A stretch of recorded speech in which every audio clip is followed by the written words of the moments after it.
Hello दोस्तों, कैसे हैं आप सब। आज जो मैं आपको कहानी सुनाने वाली हूँ वो कहानी है काली राजकुमारी बनी महारानी। तो चलिए दोस्तों, देखते हैं आज की कहानी।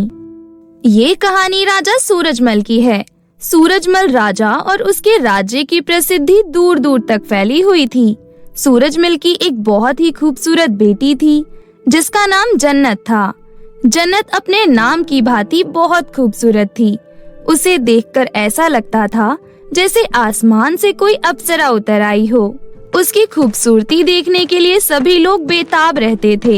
एक बार की बात है, सूरजमल को किसी कारणवश राज्य के बाहर जाना था, जिस कारण वो बहुत चिंतित था और अपने कक्ष में इधर से उधर घूम रहा था। उसको इस तरह परेशान देख रानी देवकी उसके पास आई और बोली, क्या बात है महाराज, आप चिंतित लग रहे हैं। कोई परेशानी है तो हमें बताइए, क्या पता हम आपकी कोई मदद कर सके। तुम तो जानती ही हो महारानी, हमारी पुत्री कितनी खूबसूरत है। उसकी खूबसूरती देखने के लिए हर कोई बेताब रहता है। कुछ समय पहले पड़ोसी राज्य के राजा हमारी पुत्री से विवाह करना चाहते थे, लेकिन उम्र में बहुत अंतर होने के कारण हमने उन्हें मना कर दिया था। तब से उनकी और हमारी दुश्मनी हो गई है। यदि हमारे जाने के बाद उन्होंने हमारी पुत्री को कोई नुकसान पहुंचाया तो हम क्या करेंगे। अच्छा, तो आपको इस कारण चिंता हो रही है, पर आप चिंता मत कीजिए महाराज, अभी आपकी पत्नी जिंदा है। हमारे पास आपके इस चिंता का समाधान है। तो आप इंतजार किसका कर रही हैं, हमें बताइए। देखिए महाराज, जन्नत सिर्फ आपकी पुत्री नहीं, हमारी भी पुत्री है। उसकी हिफाजत के लिए हमें कुछ तो कुछ करना ही पड़ेगा। यदि हम जन्नत के चेहरे पर कालिख लगाकर रखें तो उसकी खूबसूरती उस कालिख के पीछे छुप जाएगी और फिर सबको लगेगा कि जन्नत बदसूरत हो गई है, फिर कोई उसके पीछे नहीं आएगा। देवकी की बात सुनकर राजा थोड़ा सोच में पड़ जाते हैं। कुछ देर बाद राजा कहते हैं, आपका विचार अच्छा है महारानी। फिर क्या था, राजा अपनी पुत्री को बुलाकर सारी बात समझाते हैं। जन्नत भी अपने पिता की बात मान लेती है और अपने मुंह पर ढेर सारी कालिख लगा लेती है, जिस कारण वो दिखने में बहुत ही काली और बुरी लगने लगती है। धीरे धीरे ये बात पूरे नगर में फैल जाती है कि राजकुमारी जन्नत किसी कारणवश बहुत बदसूरत हो गई है और उसका रंग एकदम काला हो गया है। ये सब जानकर राजा को बहुत तसल्ली मिलती है। वो जाने से पहले अपनी पुत्री से कहते हैं, देखिए पुत्री, आपके साथ ऐसा करके हमें अच्छा नहीं लग रहा है, लेकिन ये सब हमने आपकी सुरक्षा के लिए ही किया है। आप भी जानती है ये रंग पक्का नहीं है, पानी पड़ते ही ये रंग निकल जाएगा। तो आप जरा अपना ख्याल रखिएगा और जब तक मैं वापस नहीं आ जाता आप कृपया कर महल से बाहर मत जाइएगा। लेकिन पिताजी, इस काले रंग के साथ मुझे बाहर जाने में क्या परेशानी होगी, बल्कि कोई मुझे पहचानेगा भी नहीं। नहीं, फिर भी हम नहीं चाहते कि आप हमारी गैर हाजिरी में महल से बाहर जाएं। जन्नत उदास होकर अपने पिता को हाँ कह देती है। उसके बाद राजा सूरजमल चिंता मुक्त होकर राज्य से बाहर चला जाता है। इसी तरह कुछ दिन बीत जाते हैं। एक दिन राजकुमारी जन्नत अपनी सबसे प्रिय दासी से कहती है, सुनो कमला, मेरा बाहर जाने का बहुत मन कर रहा है, लेकिन पिताजी मुझे मना करके गए हैं कि मैं बाहर ना जाऊं।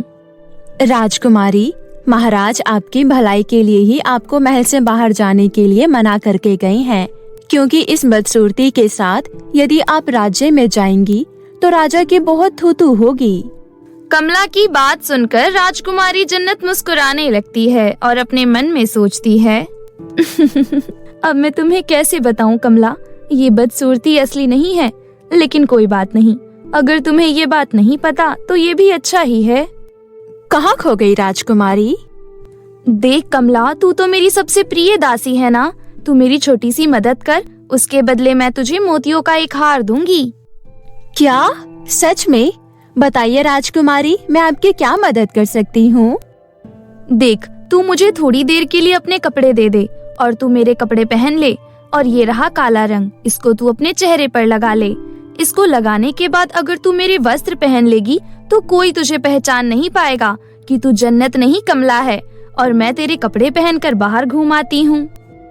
लेकिन राजकुमारी, अगर किसी को पता चला तो वह राजा से शिकायत कर देगा और फिर राजा मुझे सजाए मौत दे देंगे तो? चुप कर पागल, किसी को कुछ पता नहीं चलेगा। जन्नत के बहुत समझाने पर कमला मान जाती है। फिर वो दोनों अपने अपने वस्त्र एक्सचेंज कर लेते हैं और कमला अपने मुंह पर बहुत सारी कालिख लगा लेती है और दूसरी तरफ जन्नत दासी के कपड़े पहनकर अपना चेहरा ढककर महल से बाहर आ जाती है और राज्य घूमने का मजा लेने लगती है। दूसरी तरफ महल में कमला ऐशो आराम से रहती है। 2 दिन बीत जाते हैं, लेकिन राजकुमारी जन्नत वापस नहीं लौटी थी और कमला को राजकुमारी बनकर बहुत अच्छा लग रहा था। वो अपने मन में सोचती है, हाय, राजकुमारी बनकर कितना अच्छा लग रहा है। नौकर चाकर, यहाँ का शाही खाना, ये शाही वस्त्र, सब कितने ज्यादा खूबसूरत है। अच्छा होगा अगर राजकुमारी अब वापस कभी आए ही ना। कमला अब ये चाहने लगी थी कि राजकुमारी जन्नत वापस महल में आए ही ना। दूसरी तरफ राजकुमारी जन्नत पूरे राज्य को घूमने का मजा ले रही थी। तभी उसने देखा कि जंगल की तरफ से किसी के कराहने की आवाज आ रही है। राजकुमारी जन्नत फौरन वहां जाती है। वो देखती है कि एक बहुत ही जवान और सुंदर राजा मूर्छित होकर जमीन पर गिरा हुआ है। हे भगवान, ये तो कहीं का राजा लग रहा है, लेकिन इस तरह चोटिल अवस्था में नीचे कैसे गिरा हुआ है? मुझे इसकी मदद करनी चाहिए। जन्नत फौरन उस राजा के पास जाती है और उसके घाव साफ करती है और उसके घाव पर कुछ जड़ी बूटियां लगाती है। थोड़ी देर बाद उसको होश आता है। वो अपने सामने जन्नत को देखकर कहता है, आपका बहुत बहुत शुक्रिया। आज आपकी वजह से मेरी जान बच पाई है। क्या आप इसी राज्य में रहती हैं? जी, अब आप ठीक तो है ना? हाँ, मैं ठीक हूँ। आपका रंग बेशक काला है, लेकिन आपका हृदय बहुत ही सुंदर है। मुझे आप बहुत अच्छी लगी। क्या आप मुझसे विवाह करना चाहोगी? लेकिन मैं एक साधारण लड़की हूँ और आप किसी राज्य के राजा हैं। भला आप मुझसे विवाह क्यों करना चाहते हैं? क्योंकि मुझे हमेशा से ऐसी लड़की की तलाश थी जो हृदय से खूबसूरत हो। मैं सुंदर हृदय वाली लड़की को ही अपने राज्य की महारानी बनाना चाहता था। राजकुमारी जन्नत को भी वो राजा बहुत पसंद आया था। वो दोनों एक दूसरे की नजरों में खो गए। तभी राजा ने कहा, क्या आप मेरे साथ मेरे राज्य चलेंगी? जन्नत राजा के साथ उसके राज्य जाने के लिए मान जाती है और वहीं जाकर रहने लगती है। इसी तरह कुछ दिन बीत जाते हैं और जन्नत और राजा के बीच का प्यार बढ़ जाता है। दूसरी तरफ राजा सूरजमल जब अपने राज्य लौटते हैं तो सबसे पहले अपनी पुत्री के कक्ष में जाते हैं। जन्नत बनी कमला जब देखती है कि राजा सूरजमल आए हैं तो वो घबरा जाती है। पुत्री, आपने हमारी बात मानी, हमें बहुत अच्छा लगा, लेकिन अब हम वापस आ गए हैं। तुम अपने चेहरे से ये कालिख हटा सकती हो। नहीं महाराज, मेरा मतलब पिताश्री, हम ऐसा नहीं कर सकते। वो हम। कमला की आवाज सुनकर राजा को उस पर शक होता है और वो तुरंत बाकी की दासियों को कमला का मुंह साफ करने का आदेश देता है। जैसे ही कमला का मुंह साफ किया जाता है, सबको पता चल जाता है कि वो जन्नत नहीं बल्कि कमला है। राजा सूरजमल को बहुत क्रोध आता है और वो कहते हैं, तुम्हारी हिम्मत कैसे हुई मेरी पुत्री के वस्त्र पहनकर इस तरह उसके कक्ष में रहने की? डरते डरते कमला ने राजा को सारी बात बताई कि किस तरह राजकुमारी ने खुद उसे ऐसा करने को कहा था। जब कुछ दिनों तक राजकुमारी वापस नहीं लौटी तो तुम्हें महारानी को इस बारे में बताना चाहिए था ना। मुझे माफ कर दीजिए महाराज, मुझे ये शान और शौकत अच्छी लग रही थी। मुझे ऐसा लग रहा था कि अब राजकुमारी जन्नत ना ही लौटे तो अच्छा है। तुम्हें तो मैं बाद में देख लूंगा। पहले मुझे अपनी पुत्री को ढूंढना होगा। ना जाने वो कहाँ होगी, किस हाल में होगी। कहीं हमारे पड़ोसी राज्य के राजा ने उसे अपने पास बंदी बनाकर तो नहीं रख लिया होगा। हे भगवान, मेरी पुत्री की रक्षा करना। राजा चिंता में पड़ जाता है कि आखिर वो अपनी पुत्री को ढूंढे तो कहाँ ढूंढे।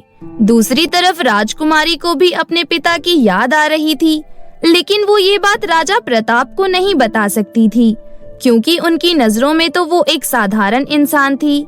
बहुत ढूंढने पर सूरजमल को पता चल ही जाता है कि राजकुमारी कहाँ है। वो तुरंत राजा प्रताप के महल में जाता है और राजा प्रताप से कहता है, तुमने मेरी पुत्री को अपने पास क्यों रखा हुआ है? क्या चाहते हो तुम? तुम्हें हमसे क्या चाहिए? तुम हमसे जो मांगोगे हम तुम्हें देने के लिए तैयार हैं। माफ कीजिएगा राजा सूरजमल, आपके बारे में हमने बहुत सुना है। अभी कुछ दिन पहले हम आपके राज्य में भी गए थे, परंतु हम आपकी पुत्री को लेकर नहीं आए। तभी वहाँ पर राजकुमारी जन्नत आ जाती है और अपने पिता को गले लगा लेती है। पिताजी, मुझे माफ कर दीजिएगा, आपके मना करने के बावजूद हम महल से बाहर आ गए थे। कोई बात नहीं पुत्री, लेकिन कम से कम तुम्हें हमें सूचना तो देनी चाहिए थी कि तुम यहाँ हो। लेकिन तुम यहाँ क्यों हो? पिताश्री, क्योंकि हम राजा प्रताप से प्यार करते हैं। दोनों की बातें सुनकर राजा प्रताप बहुत हैरान था, क्योंकि वो तो जानता ही नहीं था कि जन्नत सूरजमल की बेटी है। ये जानकर उसे बहुत खुशी होती है। सूरजमल भी ये जानकर खुश होता है कि उसकी बेटी को किसी राजा ने ऐसे रूप में स्वीकार किया है। वो राजा प्रताप से कहता है, राजा प्रताप, आज तक हमारी पुत्री के लिए बहुत रिश्ते आए, लेकिन वो सब इसलिए क्योंकि हमारी पुत्री बहुत खूबसूरत थी। कोई हमारी पुत्री से प्रेम नहीं करता था, केवल उसकी खूबसूरती के कारण उससे विवाह करना चाहते थे। लेकिन आपने हमारी पुत्री को इस रूप में स्वीकार किया, इससे ये पता चलता है कि आप उसके हृदय से प्यार करते हैं, चेहरे से नहीं। राजा प्रताप हैरानी से कभी सूरजमल तो कभी जन्नत को देख रहा था। जन्नत तुरंत जाकर अपना मुंह धोकर आती है। तब राजा प्रताप उसकी खूबसूरती देखकर हैरान हो जाता है। और फिर क्या था, कुछ ही दिनों में सूरजमल राजा प्रताप से अपनी पुत्री की शादी करवा देता है। राजकुमारी जन्नत के कहने पर कमला को भी कोई सजा नहीं मिलती। इस तरह राजकुमारी जन्नत अब राजा प्रताप की पत्नी और उनके राज्य की महारानी बनकर अपना जीवन खुशी खुशी व्यतीत करने लगती है। तो दोस्तों, कैसी लगी आपको हमारी कहानी, हमें कमेंट करके जरूर बताएं। और अगर आपको हमारी कहानी अच्छी लगी हो तो इसे अपने दोस्तों के साथ भी शेयर करें। और ऐसी ही कहानियाँ देखने के लिए हमारे चैनल को सब्सक्राइब करना ना भूलें। गुलाब फूल का जादुई गाउन। एक समय की बात है, नेहा अपनी माँ मधुरिमा के साथ एक छोटे से गांव में रहती थी। नेहा जब छोटी सी थी तभी उसके पिता नेहा और उसकी माँ मधुरिमा को छोड़कर शहर चले गए थे और कभी वापस नहीं आए। उस दिन से मधुरिमा ही अपने हुनर के इस्तेमाल से पैसे कमाकर नेहा का लालन पालन कर रही थी। मधुरिमा का हुनर सिलाई करना था। वो सिलाई करके गांव वालों के कपड़े सिलती थी और उनसे जो पैसे मिलते थे उससे अपना घर चलाती थी। मधुरिमा कभी भी कोई भी मुसीबत आने पर हार नहीं मानती थी और दिन रात काम करती थी ताकि नेहा का भविष्य सुधर सके। और नेहा भी अपनी माँ की इस मेहनत का सम्मान करती थी। समय ऐसे ही बीत रहा था। एक दिन नेहा अपनी माँ के पास आती है और कहती है, माँ, अब मैं 11वीं कक्षा में आ गई हूँ। अब स्कूल की पढ़ाई और कठिन होती जा रही है। मेरे सारे दोस्तों ने ट्यूशन लगा रखा है, इसलिए उन्हें पढ़ाई में कोई मुश्किल नहीं होती। लेकिन मैं ट्यूशन नहीं जाती, इसलिए मुझे पढ़ने में काफी दिक्कत आ रही है। माँ, अगर हो सके तो मुझे भी ट्यूशन लगवा दीजिए ना। बेटा, मुझे माफ कर दे। मैं केवल इतना ही कमा पाती हूँ कि इस घर का खर्चा चला पाऊँ और तेरी स्कूल की फीस भर पाऊँ। इससे ज्यादा मैं कितनी भी मेहनत कर लूँ, पैसे नहीं जोड़ पाती हूँ। पर तू चिंता मत कर, पड़ोस में जो पिंकी दीदी रहती है, मैं उनके हमेशा ही कपड़े सिलती हूँ और बहुत अच्छी है और काफी पढ़ी लिखी भी है। अगर तू उनसे मदद मांगेगी तो वो मना नहीं करेगी। ठीक है माँ।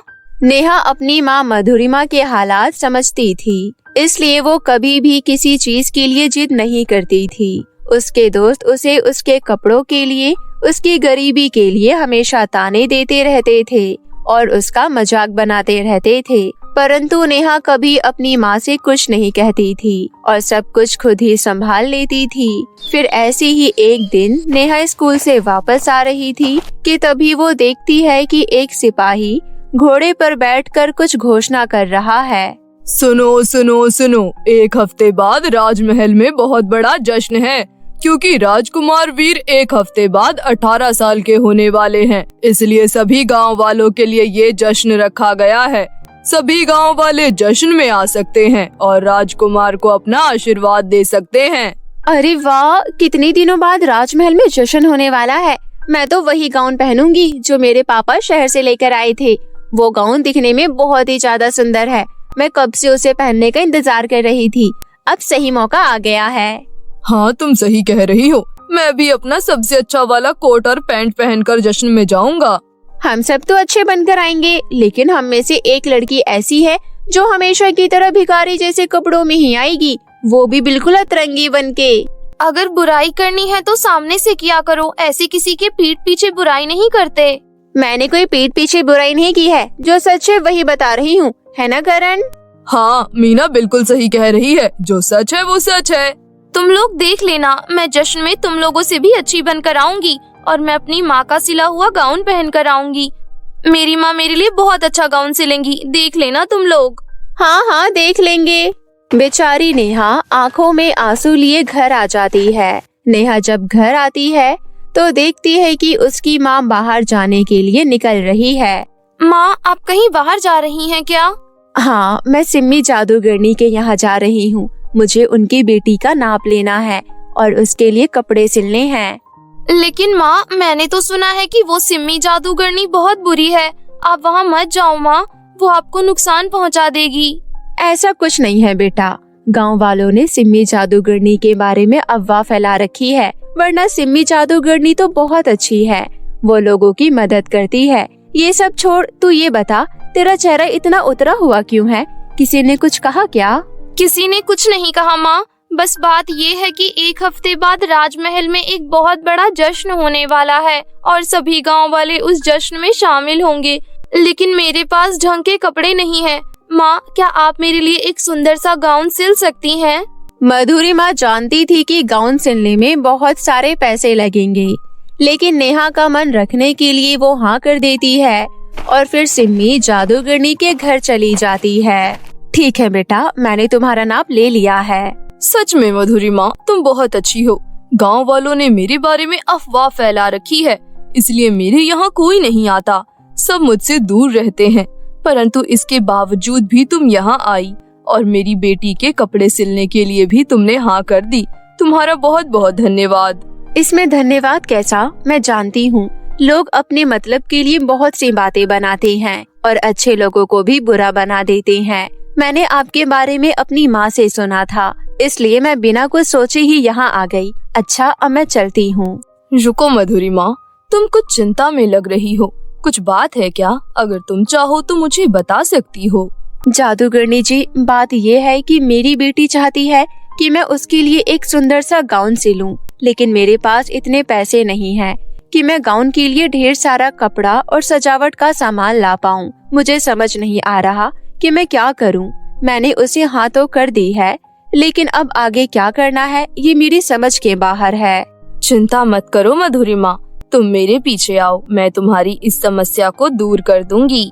मधुरिमा को कुछ समझ नहीं आता, परंतु वो सिम्मी जादूगरनी के पीछे चलने लगती है। जादूगरनी मधुरिमा को अपने बगीचे में ले आती है। उस बगीचे में बहुत ही सुंदर और ढेर सारे गुलाब खिले हुए थे। उन गुलाबों की तरफ इशारा करते हुए सिम्मी जादूगरनी कहती है, मधुरिमा, ये सारे गुलाब जो तुम देख रही हो, ये मेरे बगीचे के जादुई गुलाब हैं। इन जादुई गुलाबों को जादुई पानी से उगाया गया है, इसलिए इनके अंदर ढेर सारी शक्तियाँ हैं और ये इतने सुंदर हैं कि ये मिनट में ही किसी को भी आकर्षित कर सकते हैं। ये तुम सजावट के रूप में इस्तेमाल कर सकती हो। और रही बात कपड़े की, तो तुम इन सभी गुलाबों को एक साथ पीस देना और इस पर हाथ रखकर इससे गाउन बनने की इच्छा करना।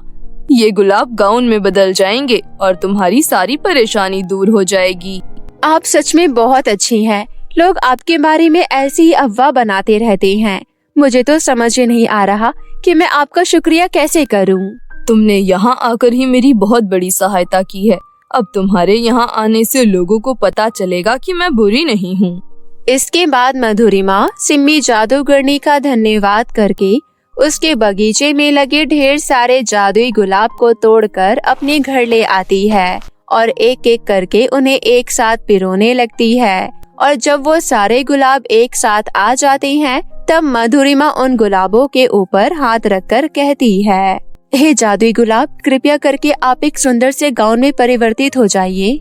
मधुरिमा के इतना कहते ही वो सारे गुलाब एक बहुत ही सुंदर गाउन में परिवर्तित हो जाते हैं। ये देखकर मधुरिमा बहुत खुश हो जाती है और तभी वहाँ पर नेहा आ जाती है। नेहा की नजर जैसे ही उस गुलाब के जादुई गाउन पर जाती है, वो खुशी के मारे नाचने लगती है और अपनी माँ को गले लगा लेती है। ये ले बेटा तेरा गाउन। मैं जानती हूँ ये उतना अच्छा तो नहीं है जितना तूने कहा था, लेकिन तू इसे पहनकर राजमहल जरूर जा सकती है।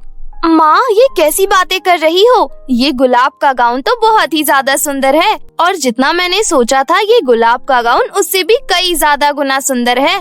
थैंक यू सो मच माँ।